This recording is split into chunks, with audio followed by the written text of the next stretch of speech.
Buenos días. Yo no estoy aquí para presentar el libro porque Alberto sea mi jefe de filas, es mi coordinador general. La razón fundamental por la que estoy aquí es porque leí el libro, lo llamé por teléfono y le di mis impresiones muy favorables. Y voy a argumentarlas. Lo primero que me llama la atención en la España en que estamos ahora mismo es como un hombre de 32 años, un bebé a mi lado, coordinador general, parlamentario, sea capaz de escribir un texto reposado y sereno. Que alguien en esta España que había de escribir con 3 palabras sea capaz de evadirse de esos demonios y hacer una reflexión para explicarse es algo altamente meritorio. En un país en el que la irracionalidad del discurso oficial y algunos que no son oficiales es de una visceralidad tremenda.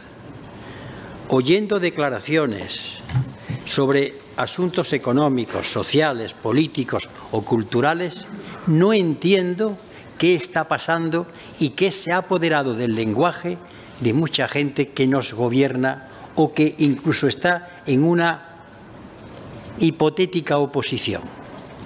Hay un alto índice de irracionalidad. La categoría, el arte de sopesar las razones, la dialéctica del lenguaje, la sensatez han desaparecido. La segunda característica de esta España nuestra para mí es el ensimismamiento en la alienación. No se sale de hablar siempre de lo mismo, ensimismarse en unos problemas que no existen, o en todo caso, ensimismarse en recitando mantras o viejas fórmulas para evadirse de una realidad. El ensimismamiento no es ni más ni menos que una pérdida de la capacidad de análisis y de comunicarse con los demás. Y una tercera característica es no aceptarse. Este es un problema de fondo. En España, en nuestro país, hay una parte muy importante de la población, pero sobre todo de la clase dirigente, que no se asume, que no se gusta y lo disimula. No se asume porque sus viejos mitos de la unidad de España caen por tierra, simplemente bastaría con leer un libro de historia. No se asumen porque en este país hubo cristianos, judíos y musulmanes. Y en este país hubo reyes cristianos y reyes musulmanes. Tan rey de España era Abderramán III como Ramiro el Monje. No se asume, pero es una verdad. No se asume porque este país tuvo que solucionar su falsa unidad utilizando la Inquisición, el único tribunal que disciplinó la mentalidad de la gente. No se asume, no se gusta. Y cuando alguien, cualquier persona, no se gusta, arremete contra los demás, socapa de que son los culpables de esa realidad que no le gusta. Esta es la España en la que se escribe este libro, en la que este compañero mío y coordinador general escribe el libro. Una España, francamente, que produce una sensación de malestar profundo, porque a uno que le gusta pensar y le gusta a veces razonar, le gusta cuando el adversario razona, expone y serenamente, y no permanentemente crispado, en un debate que me recuerda más el patio de vecindad de mi tierra andaluza que un debate parlamentario o un debate en los medios de comunicación. Esa cultura del ensimismamiento, de la negación de lo mismo, eso también ha llegado a los medios de comunicación, y lo lamento. Medios de comunicación que en su mayoría, no todos, repiten permanentemente esta situación patológica. Este país que tiene problemas gravísimos, sobre todo de futuro. ¿Qué España va a existir cuando la gente no tiene perspectiva de trabajo? ¿Qué va a ser este país? No será ni país, será un agregado de personas que tendrán a todo lo más un subsidio, pero yo estoy en una facultad. Y os pregunto, ¿habéis pensado vosotros si algún día vais a cobrar una pensión de jubilación? Preguntároslo. ¿Dónde está el horizonte de este país? ¿Para cuánto nos marcamos? ¿20, 30 años, 40 años? Nadie habla de eso. Nadie habla del cambio climático que está afectando a los acuíferos en España y el avance del desierto y la necesidad de una repoblación forestal. Nadie habla del sistema productivo español. Habla de que hay tiendas, hay contratos, pero ¿cuáles son los negocios que se montan en nuestro país? Que a veces no pueden pagar a un trabajador ni los seguros sociales. ¿Qué clase de modelo productivo estamos haciendo? ¿Cuál es el futuro? Y ahí es donde se escribe el libro. Por eso, un hombre de 32 años se atreve a escribir un libro sereno para aducir sus razones de por qué es comunista. Casi nada. Esto para mí es el principal mérito que tiene el libro. Razonar, explicar, hacer crítica propia del movimiento en el que se está a la luz de la historia. No elevar a los altares ninguna consigna ni ningún pensador. Simplemente desde la realidad cotidiana y desde el pensamiento que ha venido generándose a través de los siglos, explicarle a la gente por qué yo he tomado esta decisión, por qué me siento comunista. Y estoy esperando que los demás discutan conmigo serenamente las razones que hacen que ellos no lo sean. Una de las virtudes de Alberto, que a mí siempre me ha gustado, es que Alberto dice cosas tremendas, verdades, pero con una sonrisa en los labios. Hay un dicho clásico que se llama de aquello de fortiter in re, suaviter in modo. Es decir, digamos las verdades, analicemos los problemas, pero no iramos. No obliguemos a nuestro adversario a que se ponga a defenderse ante los golpes que con la lengua y el lenguaje le estamos dando. Dialoguemos, seamos suaves en las maneras. Es una manera de explicarse que es más propia de personas, se dice, que tenían más edad, pero que un hombre de 32 años sea capaz de hacerlo, esto ya es un mérito y que explica lo que se va a encontrar en las siguientes páginas. Aborda el problema del comunismo. Pero vamos a aclarar una cosa. El comunismo es una idea muy antigua y se ha manifestado de mil y una maneras. Hay un comunismo de origen religioso. Hay un comunismo primitivo, hay un comunismo de origen anarquista, pero Alberto habla del comunismo de troquel marxista. Es decir, que hay muchos enfoques del comunismo. ¿Y qué tiene el troquel marxista? Un dato muy importante que una simple reflexión sobre este dato no puede de pensar. ¿Cuántas horas se tiró Carlos Marx en la Biblioteca Británica estudiando y leyendo? ¿Cuántas horas? ¿Cuántas horas tuvo a su lado a Federico Engels, otro portento y un gigante que fue escurecido por Marx, pero que era un gigante? Marx leía de todo. Todo le interesaba. Los últimos avances de la ciencia, de la economía, del lenguaje. Es decir, la apuesta comunista se basa en el análisis científico de la realidad. Y esto es algo tan importante que echa por tierra ese discurso demagógico que plantea que los trabajadores no deben saber nada, no deben estudiar. Es un discurso maldito, porque los trabajadores puede que no puedan ir a la universidad, lamentablemente. Pero si hay otra época en que el primitivo movimiento obrero, lo primero que hacía en sus sedes, casas de la UGT o los ateneos libertarios, era que leyesen, que estudiasen y que aprendiesen. Porque el saber arma para el combate de la propia liberación. Sin saber no hay revolución posible, hay seguidismo, hay bulla, hay chusma, pero no hay gente y sujeto de la revolución. Esa apuesta, él la va explicando perfectamente en unos capítulos, todo lo que ha ido dando origen en los avances científicos del pensamiento a la apuesta que hace Carlos Marx. Pero no un Carlos Marx deificado, elevado a los altares, un Carlos Marx relativizado. Él dice, Marx era muy pagano, es decir, no elevó dogmas, ni siquiera él. Decía, yo no soy marxista. Y tiene frases tremendas que nos debe hacer reflexionar no solamente a los que estamos fuera de la casa, sino a los que estamos dentro de la casa. Y yo diría fundamentalmente a los que estamos dentro de la casa, del convento. Tenía que hacernos reflexionar. Cuando él plantea El comunismo es el movimiento real que permanentemente está superando contradicciones. Es un movimiento que va superando problemas, resolviendo el conflicto, superando la tesis y la antítesis en una síntesis que vuelve a transformarse otra vez en tesis.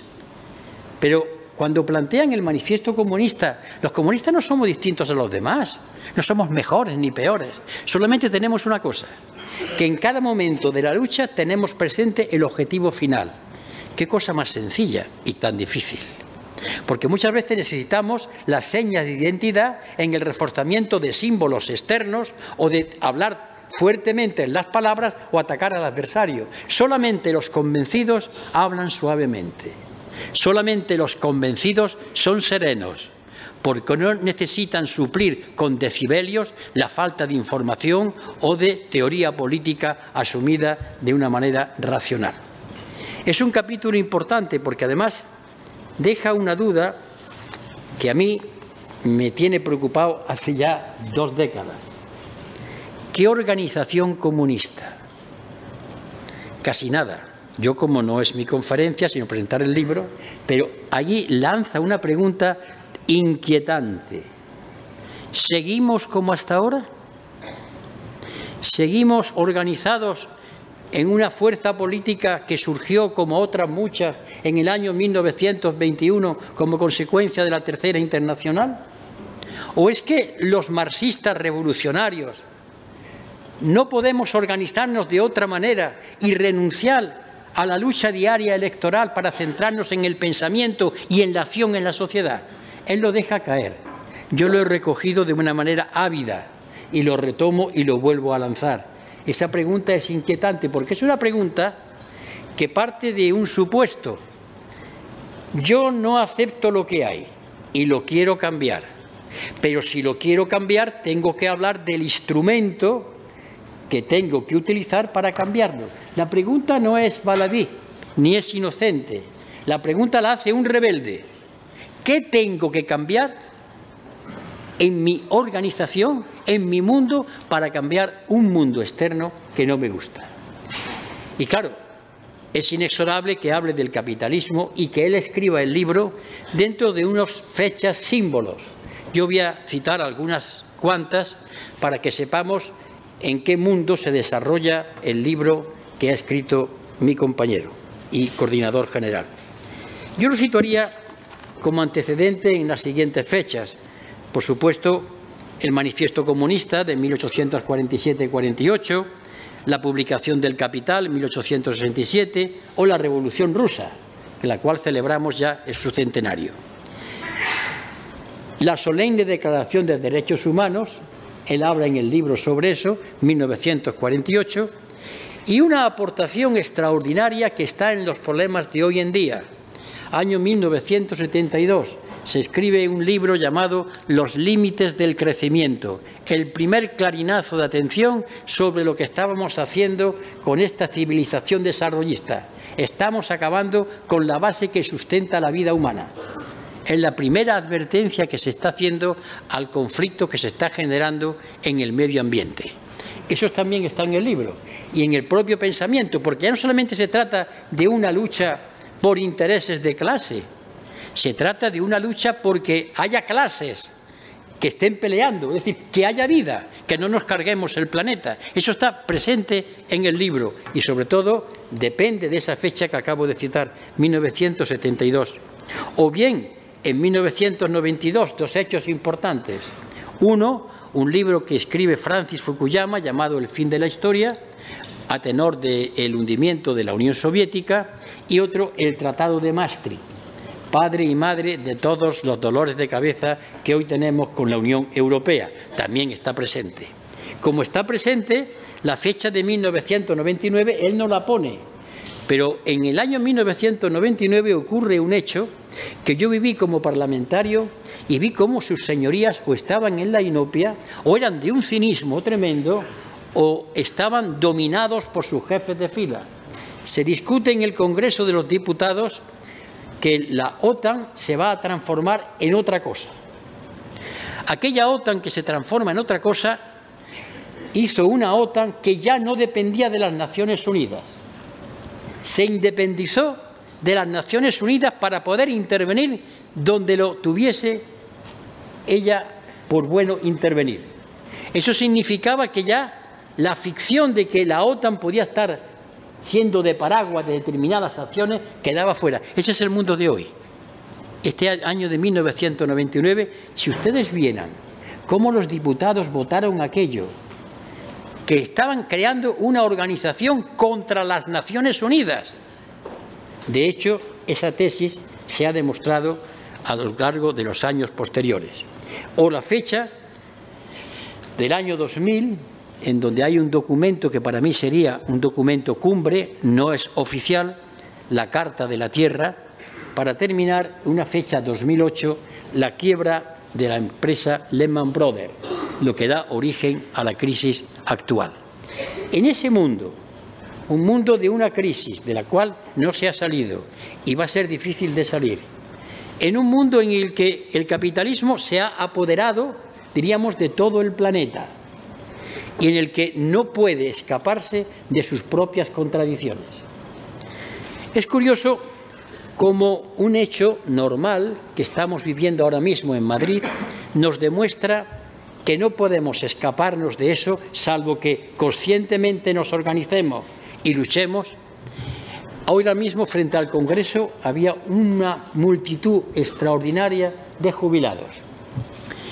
Claro, protestaban por la pensión, pero yo quiero ligar eso a la falta de trabajo para la juventud, o los contratos en precario por 2 horas, por 3 días. ¿Qué se dice sobre el tema de las pensiones? Se dice, es que ustedes viven mucho. Me da miedo porque yo recuerdo que en la antigua Esparta, a los que ya no eran capaces los tiraban por el monte Taigeto. No sé a qué monte de Córdoba me tocará que me tiren a mí por la edad que tengo. Es que ustedes viven mucho. Pero un simple dato nos da la siguiente evidencia. Si las 3/4 partes de la gente que hoy está parada cobrasen un salario digno y cotizasen a la Seguridad Social, ya no había problema de pensiones. ¿Cuál es el problema? ¿Por qué le dicen al jubilado, hágase usted un fondo de pensiones? Porque saben perfectamente que en su proyecto no figura que haya empleo fijo ni de calidad.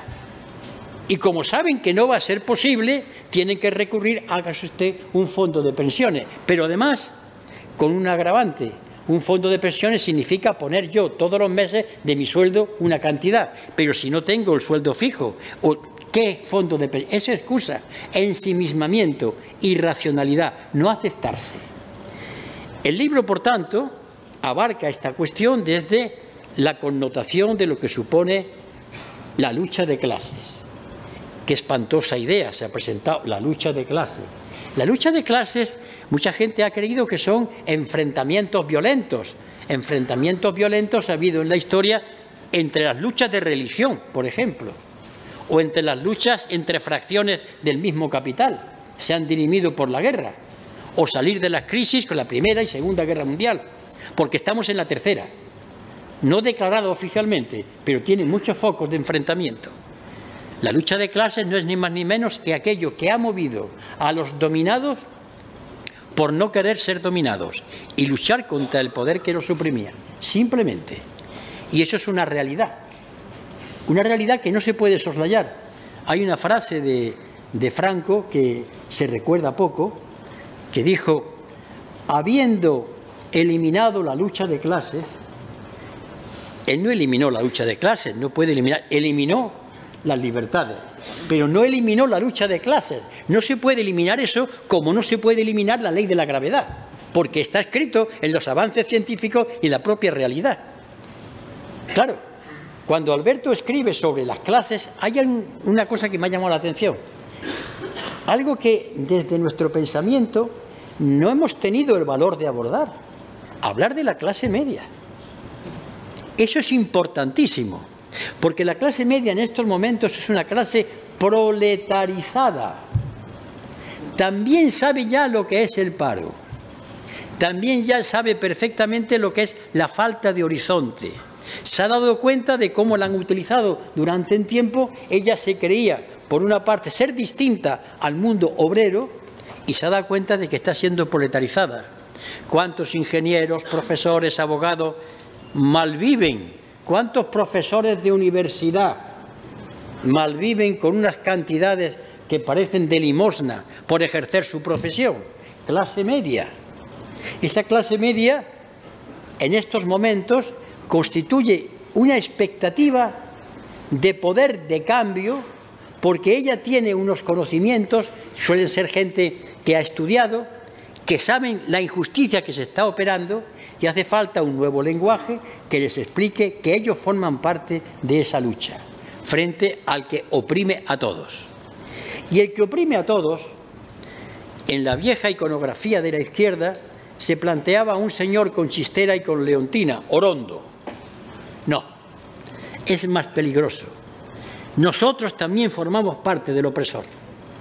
Cuando tenemos sus mismos valores, cuando hablamos de la competitividad, cuando hablamos del individualismo, cuando exaltamos lo individual y olvidamos lo colectivo, hablamos de los derechos individuales, pero olvidamos los derechos colectivos, formamos parte del opresor.